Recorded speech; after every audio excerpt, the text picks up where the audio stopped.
topic that I will always keep in the news again and again and again is safety.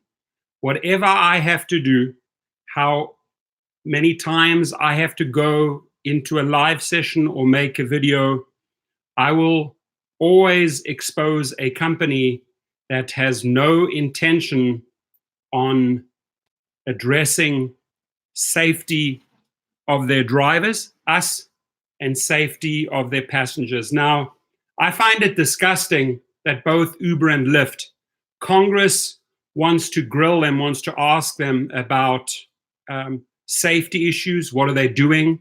Darius, how are you in the house?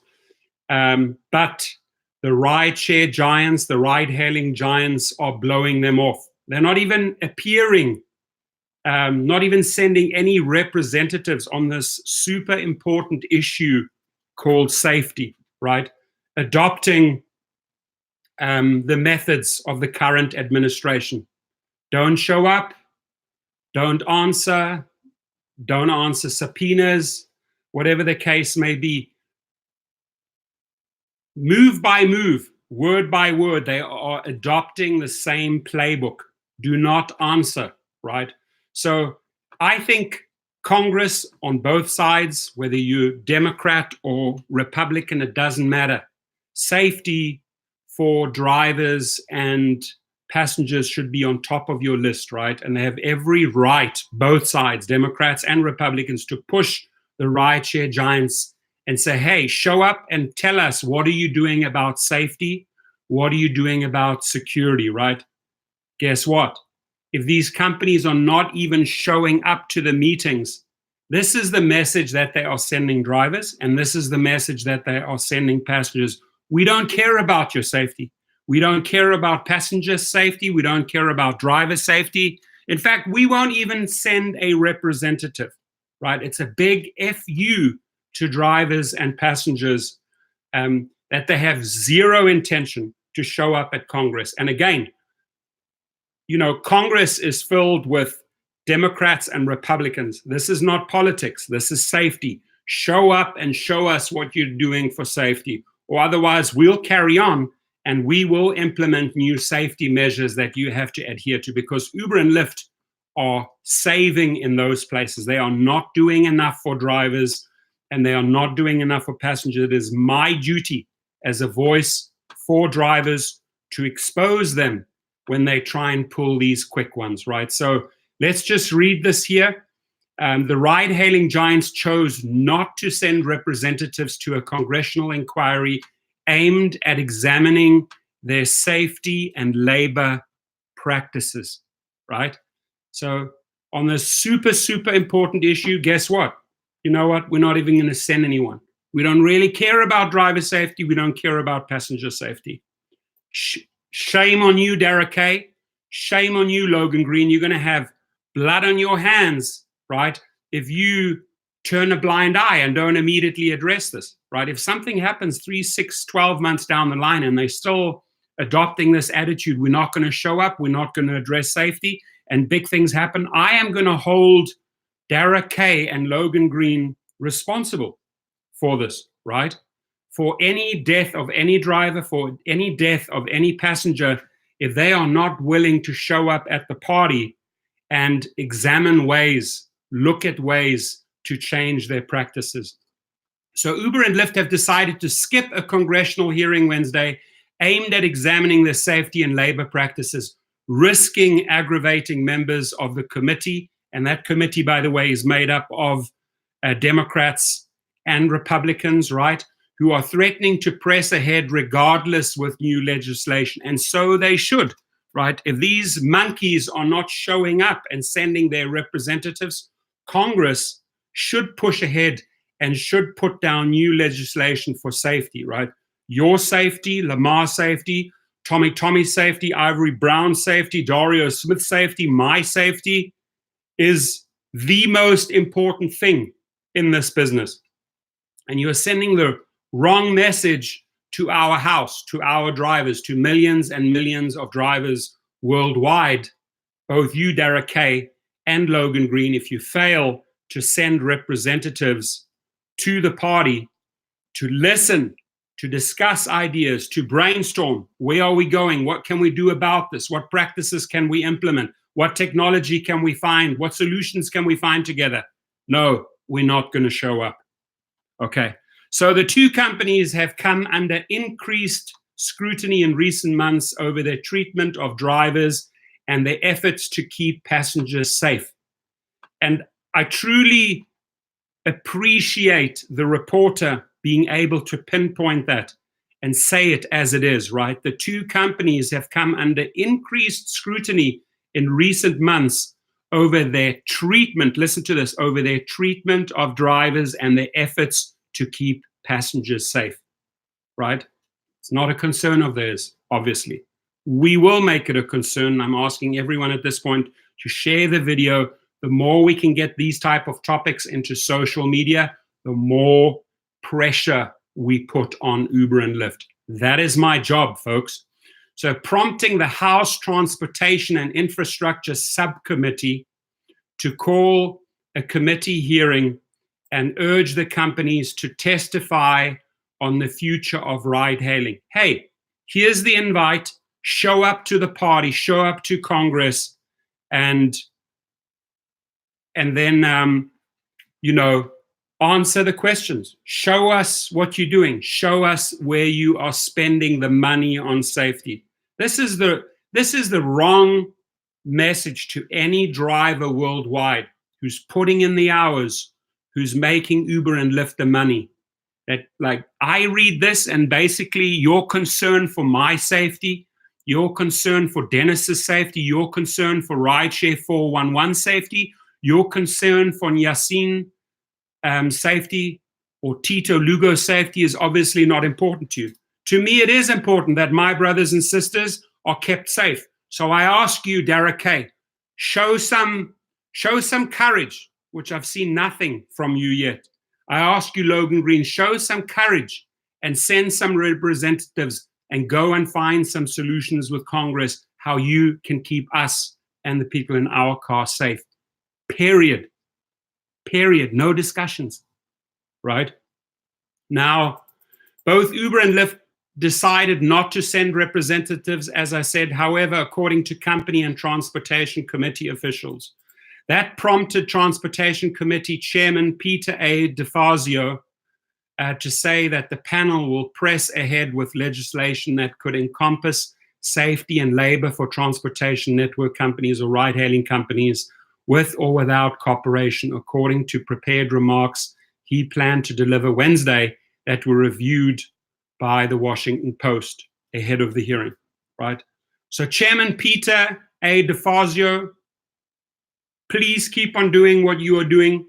Please push on these issues, find these companies, hold them responsible, whatever you need to do, send out subpoenas, get your lawyers involved, because safety for my brothers and sisters, the drivers, is the most important thing, as well as the safety of the passengers in the car. Talking about safety, slight little detour here. Few miles away from my house on the 101 in Los Angeles, a day or two ago, a passenger was killed, right? There was a fight that broke out in the car. I don't know, I got no information whether this was a trip that took off from West Hollywood with two passengers, or whether this was a pool trip. To me, this sounded like a pool trip because one of the passengers was sitting in the front, one of the passengers was sitting in the back. If you're friends, you're usually sitting in the back or talking, right? But the bottom line, a fight broke out. The guy jumps out of the car, jumps over the Meridian, and was actually hit by a patrol car, killed, right? I was on my way to LAX. I literally had a detour all the way around. It was a big traffic mess, right? I don't know if anybody was affected by this. But here's the thing. Let's say it does come out that this was yet another pool trip that went horribly wrong, right? Only a few weeks ago, a pool trip went horribly wrong and one of the two passengers died, right? So are we looking at the same thing a couple of weeks later? Do we know, does Uber and Lyft know who they're pooling up? Are they pooling up rival gang members? Have they conducted any safety checks or background checks on these passengers so that these accidents don't happen, right? And I don't know all the intricate details about this death yesterday, right? But let's say it was a pool trip. What could we have done, right, to prevent that? What could these companies have done together with Congress, together with spending money on technology, prohibiting safety issues that go wrong, that lead to death? Unacceptable, Derek Kay. Unacceptable, Logan Green. Read these lips. Unacceptable. That prompted transportation. I told the chairman, Peter A. DeFazio, to say that the panel will press ahead with legislation that could encompass safety and labor for transportation network companies or ride-hailing companies with or without their cooperation, according to prepared remarks he planned to deliver on Wednesday.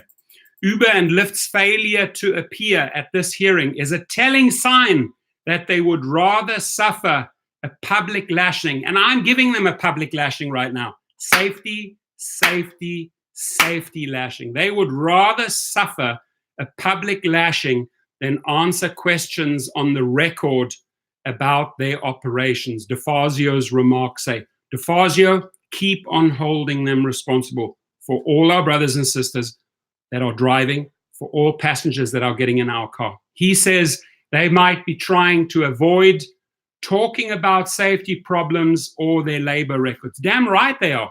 They don't want to talk about safety, right? Because the moment they talk about safety, they're committing to something. They are so non-committal, right? Francisco, what do you say? Madalino, here's the point of not transparent without care. What really don't care about anything. This robot Uber as well as Lyft not complying with the call of United States Congress explains all. Exactly. It says, it speaks volumes, Uber. It speaks volumes about a guy who gets $42 million and is supposed to be the chief executive operator, right? CEO of the company. It speaks volumes about those individuals, how much they care about the people that bring them in the money. My friends, it speaks volumes, right? This article, I really want you to share this article, put it on Facebook, put it out there, tweet it there, right? Expose these guys for who they are. Incompetent leaders, unwilling to address our safety, unwilling to address the safety of passengers. Please help me get the word out. So, for their long-term survival and for any hope of ever partnering with agencies who utilize federal funds, they are going to have to clean up their acts. So, that is like an apple that they're dangling out there. There might be federal funds, which I think is great. The Congress might say, hey, there might be money for certain things. But if you're not cooperating, you're not getting any of the money, right? The refusal by Uber and Lyft to appear to testify is the latest wrinkle in a long-running, rocky relationship between Silicon Valley tech companies and lawmakers in the nation's capital, right?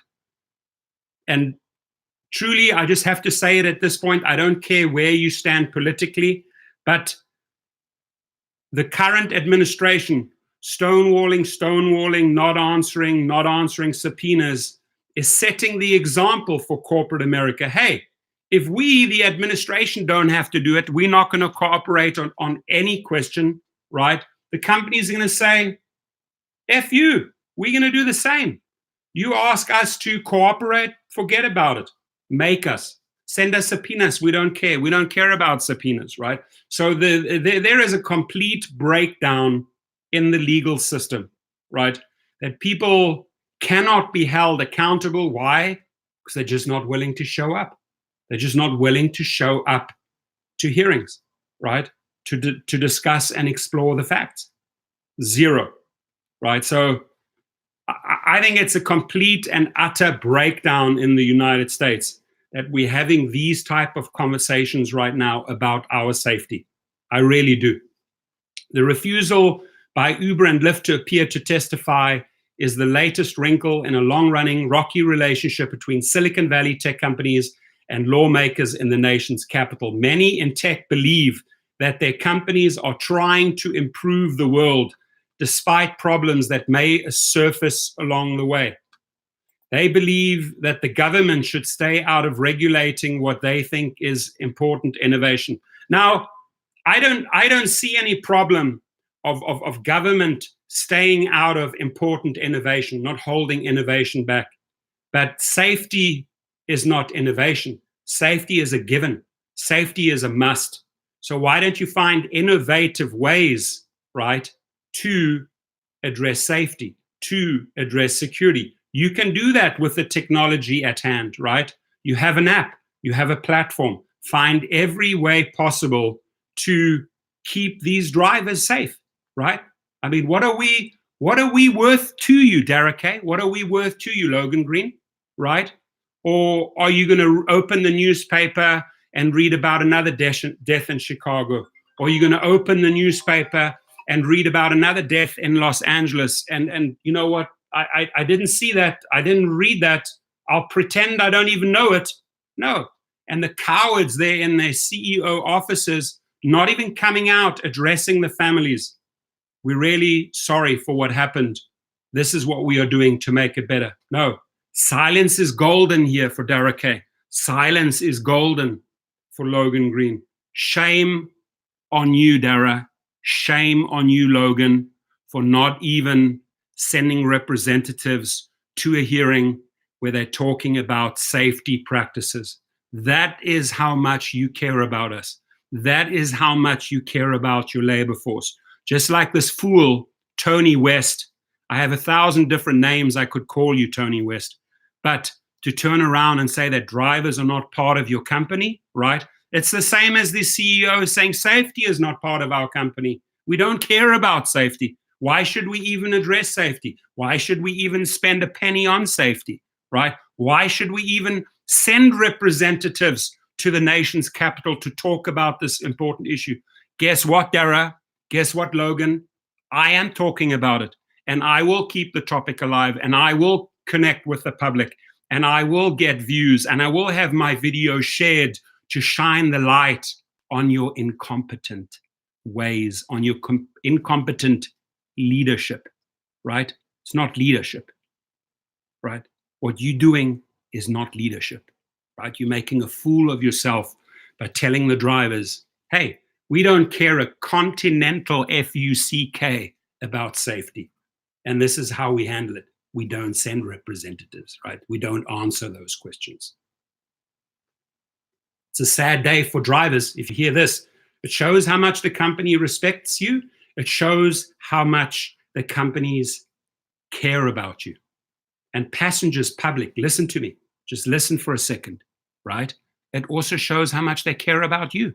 It shows how much they care about the passenger, the rider in our cars, right? This is how much they care about you. They will not address your safety. So the next time you're getting into our car, again, your safety is at risk. The next time you are pooling with another fool that has different intentions, guess what?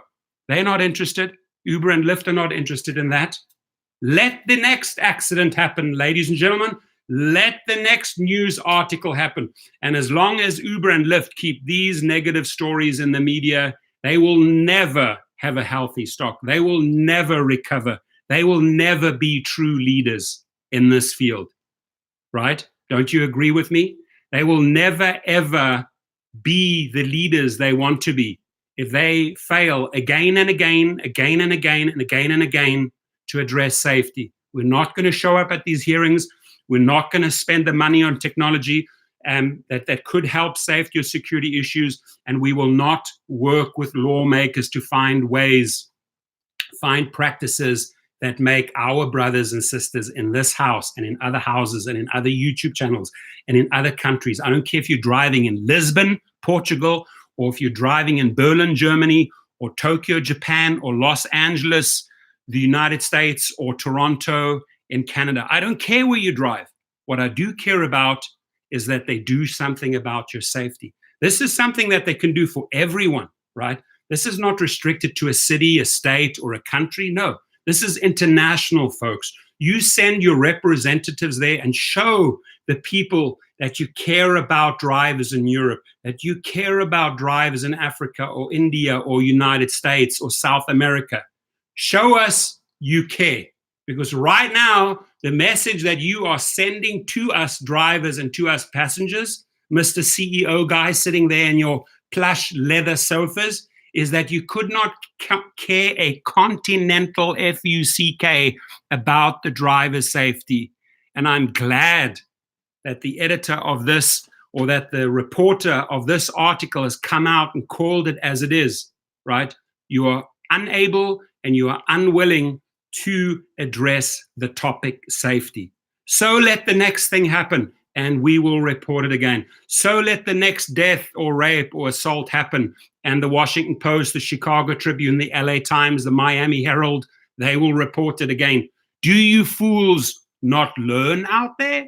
How do you govern these companies? How do you show leadership, right? Why does SoftBank and all these companies pay you $42 million for not addressing safety? I don't think so. I don't think so. Rideshare Confessions morning. Ray Salem, good morning. Paul Figueroa, love you, mate. Sending my love to San Diego. Hope you're having a beautiful day down there. Charles Fahad, Donna, Sam, every single one of these people, Speed Racer, every single one of these people, Mark Rout in Vegas, are drivers on the road making money for your company, and you don't care about them? You don't even send a representative to the nation's capital and say, hey, you know what? We will listen to some suggestions, or we want to work with you on safety. No. You're saying a big F you to all of these drivers, that safety of these individual drivers, the names that I've just called out, including Tommy, including Sam, if I left you out, that, you know what? Safety is not the topic we want to talk about. It's not a practice we want to talk about. And hence, see no evil, hear no evil, speak no evil. Would rather shut up. That's how we solve things. That's how these leaders solve things. They shut up, turn away. True signs of cowards, my friends. Show some, as they say, BALLS, right? Right now, I think they're made out of styrofoam or rubber, not metal or platinum, my friends.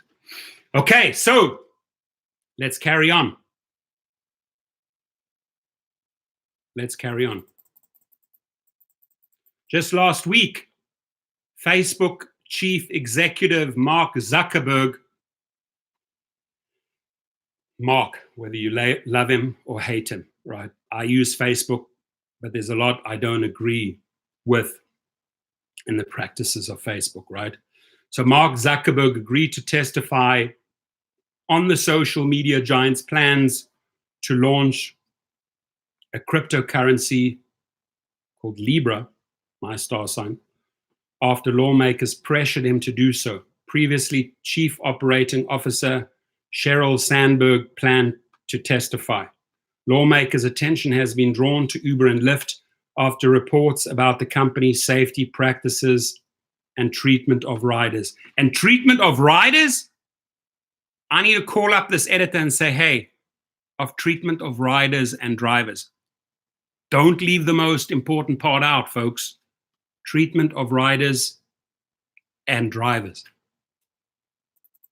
Last month, the Post reported that employees in Uber's Special Investigations Unit said they were under pressure to put the company's interests over the safety of passengers.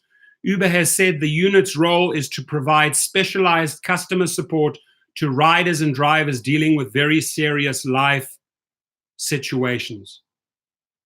And as they found out, and as another great report broke about this, that this special investigations unit that is supposed to be there, looking out for your safety, for my safety, for the rider's safety, the way they spin it, right? The way they answer the individuals is that they try and bury the issues. They try and not deal with the issues. This is, this goes back to Travis Kalanick. Cut corners, save money, Just do them, right? Suffer the repercussions and the legal issues later. That culture has not changed. It's been adopted by Derek Kay. It's been adopted by Logan Green, right? And it's the same old, same old. Let's face the consequences and deal with the shit later, right? Let's just go in there like a bull in a china shop and rip the place apart and deal with the costs of damage later, right? Not the way to govern a company, my friends. So in August, the Post reported on what victims said were inadequate responses to sexual harassment and other types of misconduct on the Lyft app. Lyft vowed to make safety changes in the wake of that report and other scrutiny. You vowed to make safety changes. Listen to this. You took a vow, we will make safety changes, and then you don't show up to the hearings. Double standards? Me think so. Both companies confirmed to the Transportation Committee this week that they do not plan to attend the hearing. Show the fuck up. Go there and show the FUCK up. Show that you have some consideration, some caring for the people that make you the money, for the people that pay for the trips, right? No, we don't plan to attend the hearing. Nope, not going to go to that safety hearing. Lyft confirmed Tuesday that it does not plan to attend the hearing. Shame on you, Logan Green. Uber did not respond to a request for comment. No, they wouldn't. Shame on you, Derek Kay. Right? That's how much you care about us. And folks, we will keep them in the news. We will keep them in the media if they don't care. So share, and share the story. Lyft said it has engaged with nearly all of the subcommittee's 56 members' officers in advance of the hearing and said the discussions were productive. It touted its safety practices, including driver criminal background checks, ongoing notification of violations, and new features to verify drivers' identification in real time. Well, obviously, it's still not enough, right? Why don't we start looking at background checks for riders? This is something that I'm pushing for. Is there a way we can get some checks and balances on the people and, get some info on the some data on the people that are getting into our car? Or is it just luck of the draw? Who knows who's going to get into your car? In communities across the country, Lyft provides economic opportunity for drivers and affordable, reliable transportation for riders. That's for sure. Lyft spokesman Campbell Matthews said, Campbell Matthews, show us that you are addressing safety, please. We listening. What do you have to say? We take this work extremely seriously and believe safety is fundamental to these efforts. Okay, if you take it seriously, show us. You know how they say, show us the money? Show us the safety precautions that you are willing to take, right? So in his prepared remarks, DeFazio criticizes the companies for the effect on urban congestion and emissions and for opaque processes such as their failure to publicize how they deactivate dangerous drivers or how many sexual assaults occur on the platforms, right? The hearing, sad about this, is like the driver's made out to be the bad guy, right? It's not what it should be about. The topic should be about safety. The hearing, he said, should serve as a wake-up call to the companies that have flooded our roadways with disruptive technologies and investor capital at their days of operating with little public policy and regulatory oversight in the transportation space are coming to an end. That's it. So for anyone marching in right now into this room, what are we addressing here? We are addressing the fact that Uber and Lyft failed to send representatives to Congress to address safety or safety practices. It's a very clear sign they show us drivers. It's a very clear sign they show the riders how much they care, right, about the people that make them the money and about the people that pay for the trips. That's all I have to say. It's not complicated. This ain't leadership, my friends. If you guys think that this is leadership, this is not leadership. This is not how you earned $42 million, Dara, right? By not showing up, by not addressing us, the most important people in your company. And by the way, they let another 350 people go, right? Interesting.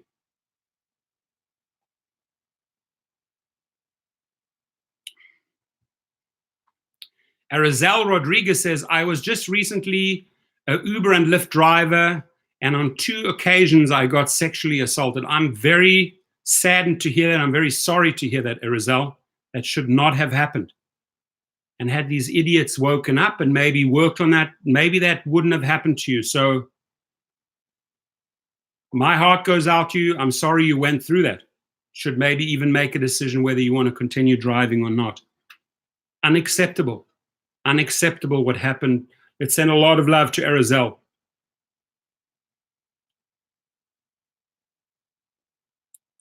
Alan Milt says, East of Texas, hi Professor, hi back to the beast. Alan Mills, I'm seeing after doing Lyft in LA, I make more in Vegas. Too much traffic here for the same $40 I do in Vegas. Cool, and that's great that you can make that comparison. Driven in LA, driven in Vegas, making more money in Vegas now, dealing with less craziness on the highways. Those are 2 big issues. Let's just hope that not everyone packs up in LA and goes to Vegas and drives now, because I know guys like Mark Roughton will not be happy about that. Scott Tucker's in the house. Only way these types wake up when the rest of them starts to happy. Okay, I'm trying to decipher that sentence. If you could just rewrite it for me. Ray Salem. Why do you think they do not show up? Because they don't want to be legally bound to anything they say, right? You know, if you don't have any constructive input and you don't have any solutions, obviously you're too embarrassed to show up, right? But if you do care and you're spending the money on safety, I would want to show up. I would want to share with the world what we're doing. But you don't have anything, man. You're not spending anything. You don't have anything. You don't have leadership. You don't have a CEO. You don't have a proper legal team. You're doing shit. You're doing nothing. And then they got rid of 400 engineers, another 300, and now another 350. So where are these people that are supposed to be programming this type of stuff? That's where you're cutting back? No, that's where you should be spending the money. Roy Watkus in the house. Shout out to Nevada. Got a lot of Nevada today, a lot of Vegas in the house. Okay, I don't want to overkill the topic. You get it. Share it. Share it, share it, share it.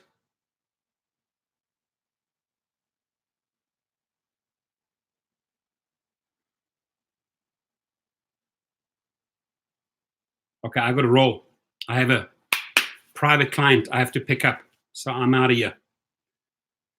I'm going to make another video, probably at the end of the day, what I call the 3 approaches to rideshare. I think you guys are going to find that rather interesting, right? Because there are so many people that would like to change things up, and there are ways to change things up to make more money. And there are so many people that are thinking of entering the rideshare business, even today or tomorrow, right? And we're going to discuss the 3 ways you can get involved with rideshare. And again, what it all boils down to is what you can afford, what your budget is, what your credit is. Never, ever extend yourself, right? Rather start small, bake, and then bake big loaves of bread down the line, right? In these times, I can share with you that between Uber and Lyft that I just use for destination filters when I drop someone off and I want to monetize the trip back, I'm only using Uber and Lyft for that. But with a combination of my TCP license, $800 to $1,000 per day on my side is almost become an everyday affair, right? 4, 5, 6 trips daily, $800 to $1,000 is almost happening daily, including the few little Uber and Lyft trips that I do. But I want to show you 3 approaches to the rideshare business, whether you're a newbie, whether you are a pro, right? Whether you started off like entry level Uber X, or if you're in the middle range Excel, or if you're in the higher range Lux or SUV. I want to discuss 3 ways you can get into the business, and also 3 ways you can climb the ladder and improve your earnings. I'm going to be making, I think, a pretty long video on that. So I love you all. Thank you for sticking in. I got to rock and roll right now. Fire up that car and drive and get over there and get the individual to their plane. Have an amazing day. Love you all. Bye-bye then.